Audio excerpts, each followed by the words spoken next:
Bonsoir à tous, je suis très heureux de vous retrouver pour ce nouveau 7-8 Sport, le troisième de la saison. Le magazine est consacré, comme vous le savez, à l'actualité sportive dans le département. C'est parti pour le sommaire. Tennis, l'Open de plaisir a été programmé la semaine dernière. Ce tournoi futur est considéré comme le troisième plus gros rendez-vous en Ile-de-France derrière Roland-Garros et Bercy. La finale s'est soldée ce dimanche par la victoire dans le tableau masculin du Français Wang. Plus de détails dans ce magazine. Course à pied, le Paris-Versailles a fêté cette année son 40e anniversaire. Plus de 25 000 coureurs se sont inscrits pour la compétition cette année. Plus d'informations à suivre. Rugby, le championnat de division honneur reprend ce week-end. Le Sky Rugby, promu cette année dans cette division, va tenter de se maintenir. Pour nous parler de l'effectif, des objectifs et du premier match de la saison contre les Mets, nous recevrons le président Guillaume Payen et le 3/4 centre Alexandre Meunier. On commence tout de suite par l'actualité sportive du week-end.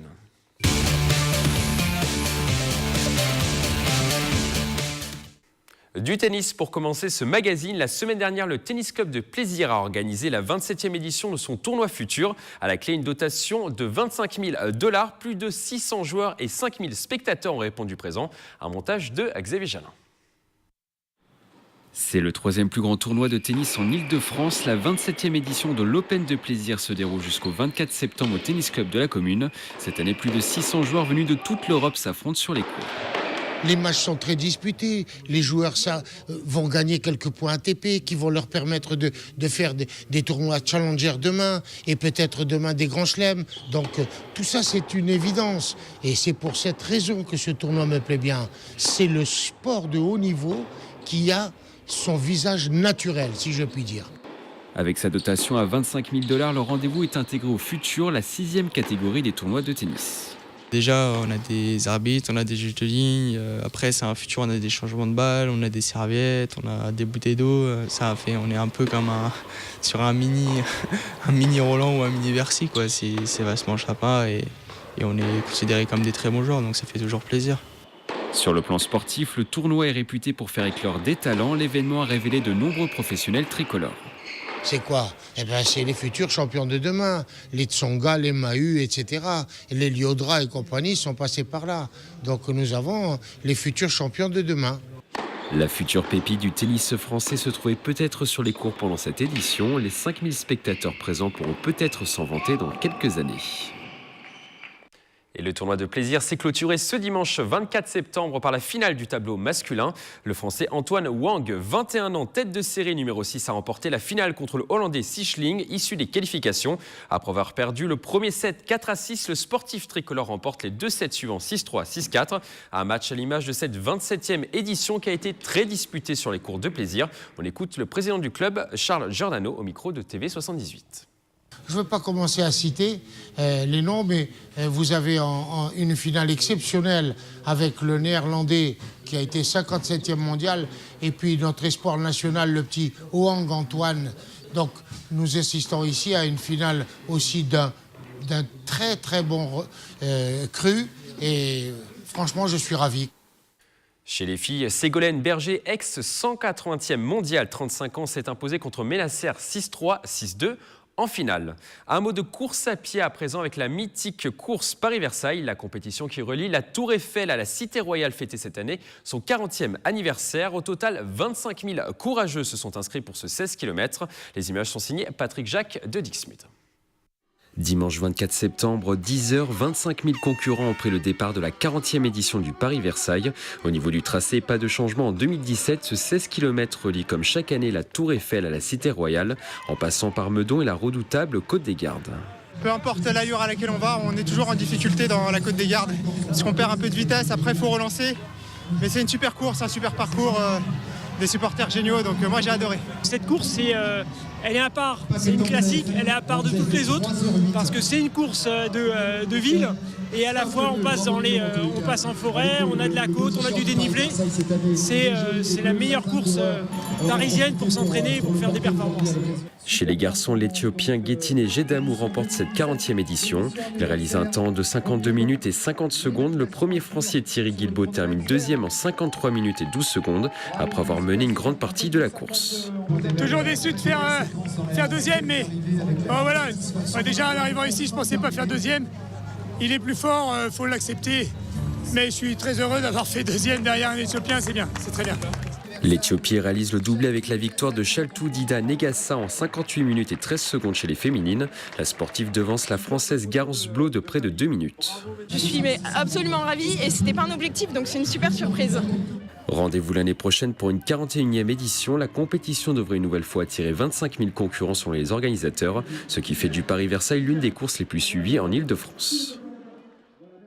On ouvre à présent une page football. Ce samedi, les réserves de Caen et d'Auxerre, qui évoluent toutes les deux en National 3, se sont affrontées dans un match amical organisé au stade Guy-Boniface d'Elancourt.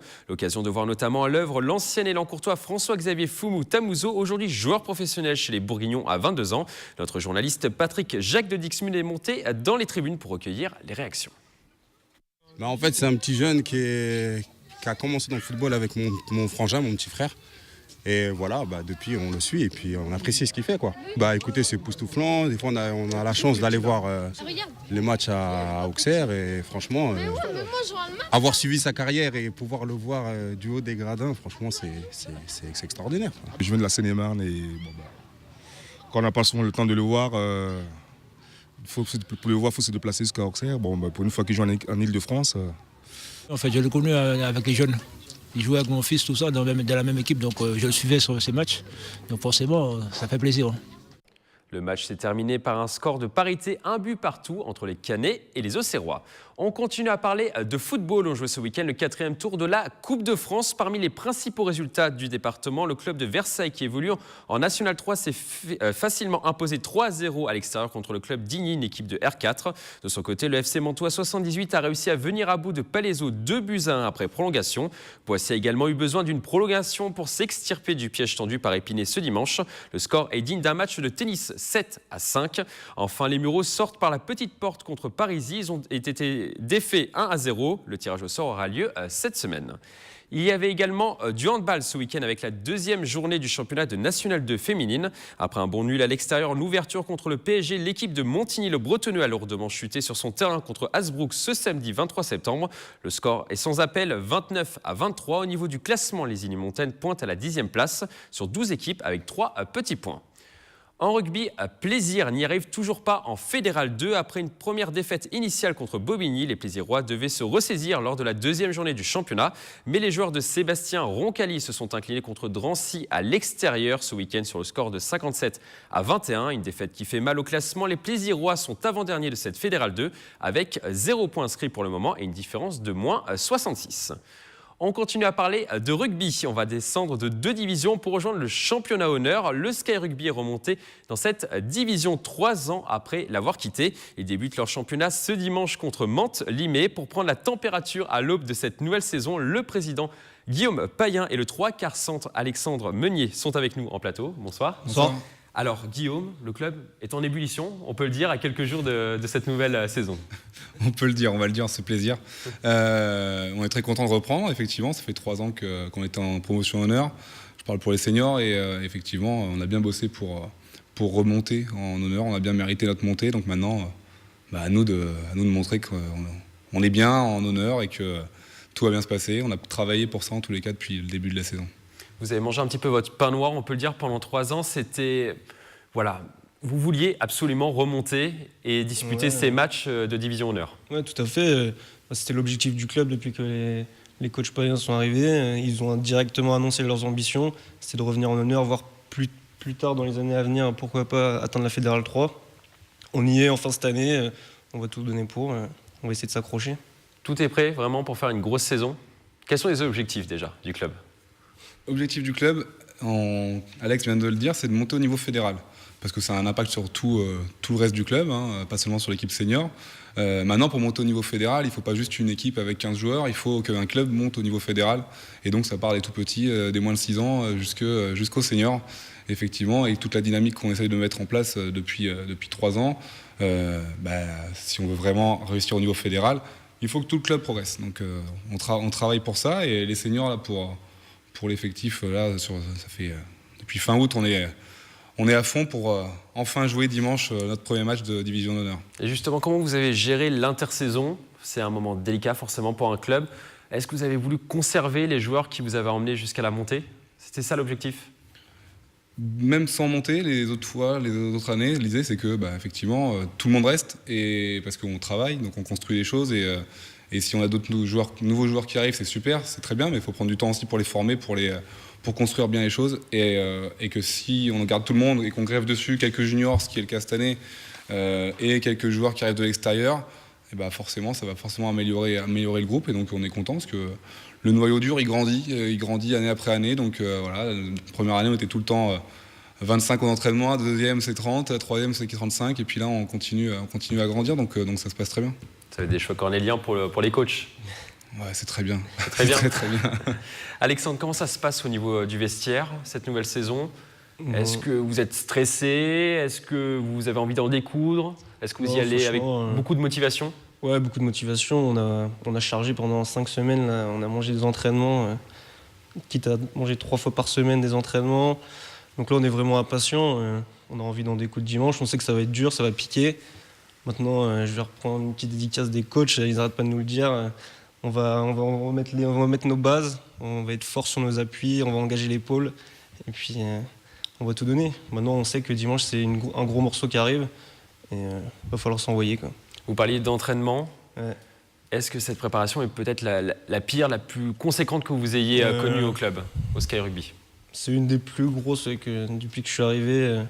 Moi, je suis arrivé en même temps qu'eux à peu près. Et c'est vrai que c'est une des plus grosses préparations. Ils ont commencé fort avec un gros stage de préparation dans les bois à Fontainebleau. Ça a été assez solide.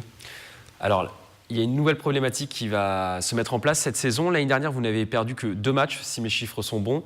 L'année précédente, pareil, 2 matchs. Cette année, forcément, vous montez de division.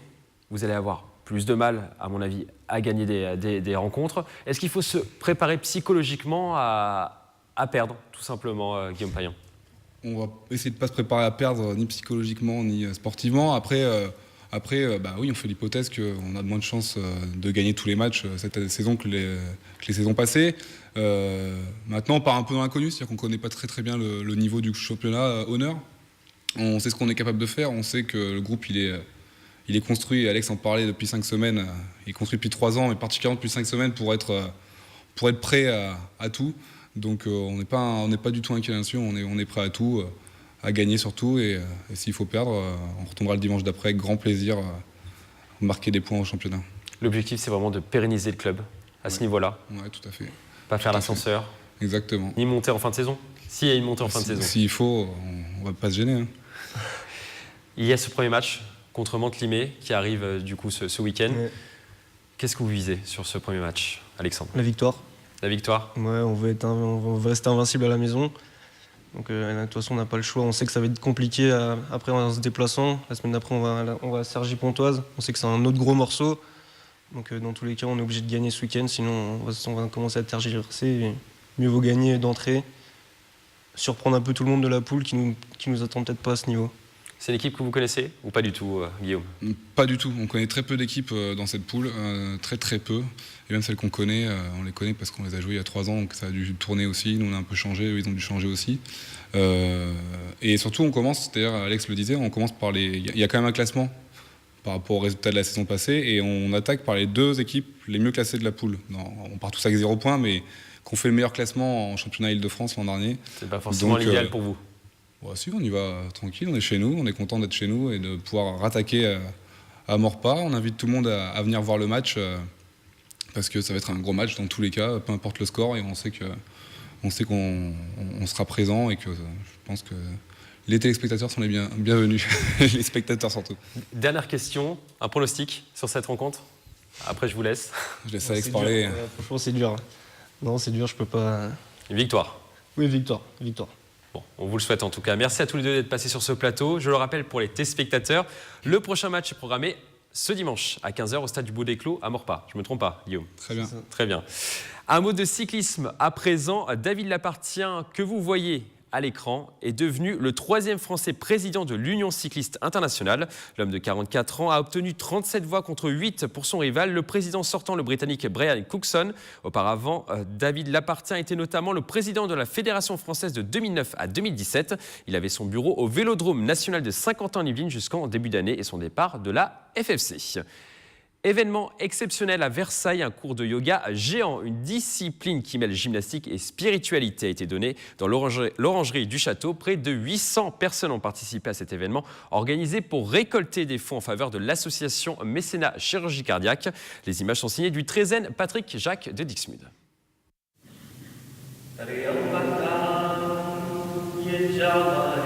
Cette séance de yoga XXL va permettre de sauver 3 enfants atteints de problèmes au cœur dans les pays en développement. Baptisé les Yogis du cœur, l'événement a été organisé ce dimanche 24 septembre par l'association Mécénat Chirurgie Cardiaque à l'Orangerie du Château de Versailles. Objectif de la structure, récolter des dons grâce à une action sportive. Je pense que pour un sportif, c'est plaisant de se dire je m'adonne à un exercice et une action qui me plaît, et en même temps, ça va profiter à d'autres. Comme on dit aujourd'hui, c'est gagnant-gagnant. La séance d'1h30 a réuni près de 700 adultes et une centaine d'enfants. Tous ces yogis ont versé 25 € de frais d'inscription.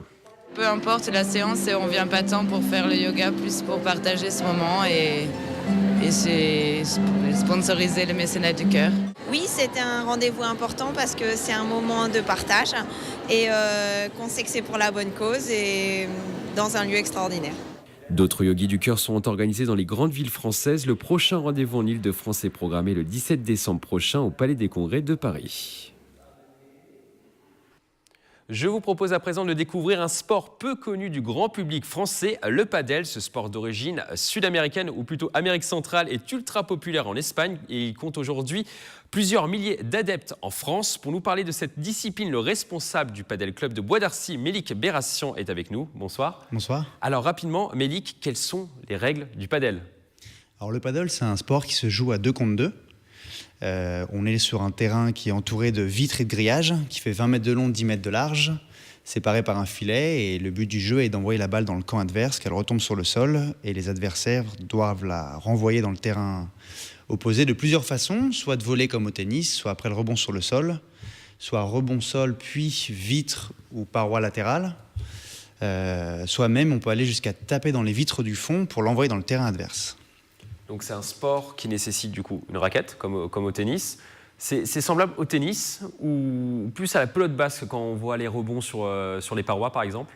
Alors, quand on parle de padel, on dit que c'est à peu près 70% tennis, 30% squash plutôt. Squash. On joue avec une raquette qui fait à peu près 40 cm de long pour 4 cm d'épaisseur, ce qui nous permet d'avoir un très bon contrôle de la balle. Et donc même pour les plus débutants, commencer à faire des échanges assez rapidement et vite s'amuser. Et c'est ça la grosse particularité du paddle, c'est que même si on n'a jamais fait de sport de raquette, on peut rapidement commencer à jouer et s'amuser. Et après, si on veut jouer de façon plus sérieuse, il y a une très très grosse marge de progression et on est tous très très loin, surtout en France. Donc il faut une raquette et une balle pour jouer, sans compter la location du terrain. Combien ça coûte concrètement si on veut se lancer dans le paddle? Est-ce que ça coûte cher? Pour l'instant, il y a beaucoup de structures privées et aussi des structures municipales. En général, les structures privées accueillent entre 5 et 12 terrains couverts en général. Les structures publiques ont en général 2 terrains découverts. Un abonnement annuel sur une structure publique, on compte aux alentours des 300 €. Maintenant, vous jouez sur 2 terrains découverts, donc pas de possibilité de jouer toute l'année à cause de la météo. Dans le privé, on est plus sur un tarif environnant les 10 € de l'heure par personne. Donc ça va dépendre en fait du temps que vous voulez jouer par semaine. Ça va dépendre en fait, voilà. C'est ça qui va vous coûter plus ou moins dans une structure privée. Donc, au moins, vous pouvez jouer toute l'année. Donc d'après ce que vous avez expliqué, la balle sort finalement très peu du terrain. Voilà, il faut tout le temps courir, être en activité. Est-ce que ce sport est complet ? Alors il est assez complet et il est surtout ouvert vraiment à tous. On a des jeunes de 15 ans qui viennent jouer et des personnes de 65 ans aussi. Du fait qu'on joue à 2 sur un terrain de 20 mètres de long, 10 mètres de large, on se partage chacun un couloir qui fait 5 mètres de long, 10 mètres de long. 5 mètres de large, 10 mètres de long. Et donc en fin de compte, avec un peu de technique, plus on a de la technique, moins on va se déplacer. Donc c'est pour ça qu'on peut faire des parties qui vont durer 1h30, 2 heures, sans pour autant être sur les rotules à la fin du match. Maintenant, plus le niveau monte, plus les points vont durer longtemps, plus les échanges vont être passionnants, mais surtout stressants. Et dans ce cas-là, c'est vrai que ça devient plus fatigant. Ouais. Ça devient plus fatigant, oui. Alors, je le disais précédemment dans mon introduction, l'Espagne, enfin le padel en Espagne est un sport ultra populaire, deuxième sport le plus populaire derrière le football. Pourquoi en France la mayonnaise ne prend pas comme en Espagne ? Alors ce qui s'est passé en Espagne fin des années 90, c'est l'ancien Premier ministre qui a été fan de padel et qui n'arrêtait pas de jouer et qui passait donc sur les magazines de l'époque, qui n'arrêtait pas d'en parler. Et c'est lui en fait qui a été le premier ambassadeur en Espagne et qui l'a fait connaître dans toute l'Espagne. Ça a commencé fin des années 90 et aujourd'hui on compte plus de 4 millions de joueurs en Espagne. Et je crois qu'il y a plus de 30 000 cours de padel en Espagne. Plus de 40 000 même.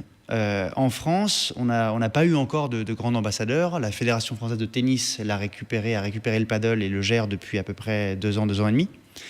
C'est la raison pour laquelle c'est pas encore assez développé. Aujourd'hui en France, on coûte à peu près 500 cours de padel, mais il y a un an, on en comptait 350. Donc on sent un réel engouement en fait pour le sport.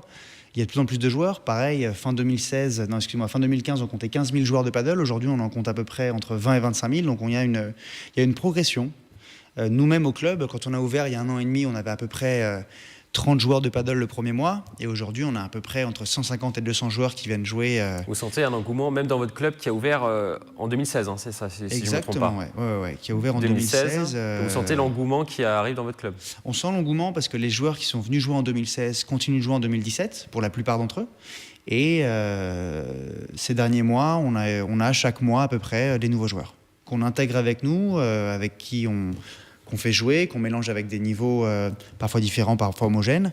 On organise pas mal d'événements justement pour que ces gens-là se sentent intégrés, puissent trouver d'autres joueurs et puissent s'amuser et surtout progresser et jouer de plus en plus au paddle. Et il y a des tournois qui sont organisés en France également, et dans votre club? Alors dans notre club bien sûr, mais sur toute la France aussi. Il y avait notamment les championnats de France, les finales qui ont eu lieu le week-end dernier. Donc il y avait 30 régions représentées au départ, avec 16 régions sur place pour les finales.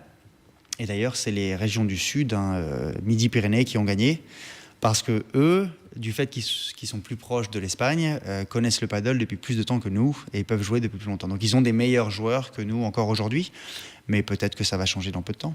Dernière question, est-ce que vous pensez qu'on n'en est qu'au début de l'engouement pour ce sport?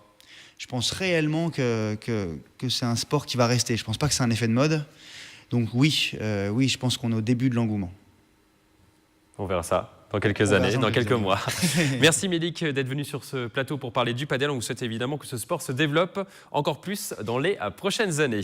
Avant de passer à notre page agenda sport automobile, la saison 2017 s'est terminée pour William Bertrand par une 4e place au meeting Saint-Amand-Montrond. Conséquence, le pilote de 15 ans termine à la 4e place du championnat de France junior à 1 point du podium. Mais la saison du prodige n'est pas encore terminée. Il va pouvoir réaliser son second test en monoplace F4, l'antichambre de la F1, sur le circuit du Mans. Le rendez-vous est programmé le 24 novembre prochain. On passe maintenant à notre rubrique Agenda.